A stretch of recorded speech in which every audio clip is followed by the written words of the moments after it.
पुणे बारचे नवनिर्वाचित अध्यक्ष राम भुजबळ, त्याची संपूर्ण कार्यकारिणी, खडकी बारचे सर्व नवीन कार्यकारिणी, आजचे आपले मार्गदर्शक, आमचे सर्वांचे मित्र, सन्माननीय भाऊ, त्याचप्रमाणे उपस्थित असलेले विश्रांतवाडीतील सर्व ज्येष्ठ कनिष्ठ सहकारी. आता खऱ्या अर्थाने रविवार असून आपण सर्वजण एवढ्या मोठ्या संख्येने आहेत. मी आल्याने भाऊंना तेच सांगत होतो की साहेब, आज तुमच्यामुळे आम्ही सगळे या ठिकाणी आपलं मार्गदर्शन ऐकायला आलो आणि रविवार आहे. शक्यतो वकील मंडळी रविवारची बाहेर पडत नाही, कारण का दिवसभर बाकीचे दिवस बराचसा आमच्या डोक्याचा व्याप मोठा असतो. त्याच्यामुळे तुम्ही येत आहात आणि त्या निमित्ताने सर्वजण या ठिकाणी जमलेले आहेत.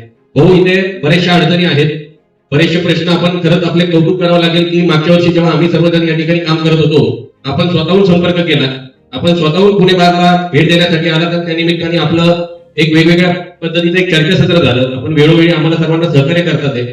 पण त्याच्यामध्ये भाऊ आमच्या अडचणी अशा आहेत की आमच्या महिला या ठिकाणी बऱ्याचशा आहेत. नवीन जेव्हा वकील होतो, तर नवीन वकील झाल्यानंतर जे काही त्याच्या घरची परिस्थिती जरी चांगली असेल किंवा ज्याला घरची कौटुंबिक पार्श्वभूमी जरी असेल, तरी त्याला 2 पैसे स्वतः कमावावेच लागतात. आणि ते कमवण्याचं एक आपण जे म्हणू ना की एक चांगलं आणि थोडंसं कमी वेळेतलं जर साधन म्हणता येईल तर ते कन्व्हेन्सिंग क्षेत्र आहे. आणि त्या कन्व्हेन्सिंग क्षेत्रामध्ये आता जसं सांगितलं की दस्त दाखवायला जाणं, दस्त चेक करून घेणं, मग हे जर रजिस्टर म्हणतात मी नाही करणार, मग ते म्हणतात मी नाही करणार किंवा काय, या अडचणी गेल्या. म्हणजे मला आता 20-22 वर्ष मी हेच काम करतो, त्याच्यामुळे हेच चालत आलेलं आहे. परंतु त्याच्यामध्ये कुठेतरी एक बदल व्हावा, तो तुमच्या माध्यमातून होऊ शकतो.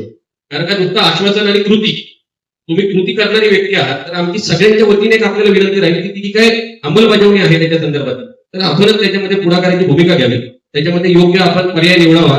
कारण का आम्हाला संख्या आणि काम, संख्या खूप वाढत चालली आहे. आमच्या अडचणी आम्हाला माहिती आहे.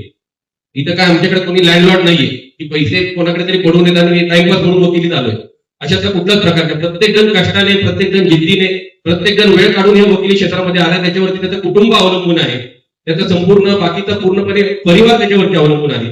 आणि जे काही 2 पैसे आम्हाला मिळतात आहे, तर ते 2 पैसे मिळवण्याचं साधन हे फक्त आमचं वकिली क्षेत्र आहे. त्याच्यामुळे आमची तुमच्या एक विनंती नाही, तुम्हाला पण आणि बाकीच्या वरिष्ठ अधिकाऱ्यांना पण, की जे काही कन्व्हेन्सिंग क्षेत्रामध्ये आमचे सगळे मंडळी काम करतात आहे, त्या सर्व मंडळींना आपण या ठिकाणी आवर्जून जेवढी मदत करता येईल तेवढी मदत करावी, जेणेकरून आम्हाला सगळ्यांना आमच्या बाकीचे प्रश्न मांडण्यासाठी आपल्याकडे पुन्हा पुन्हा यायची गरज लागणार नाही.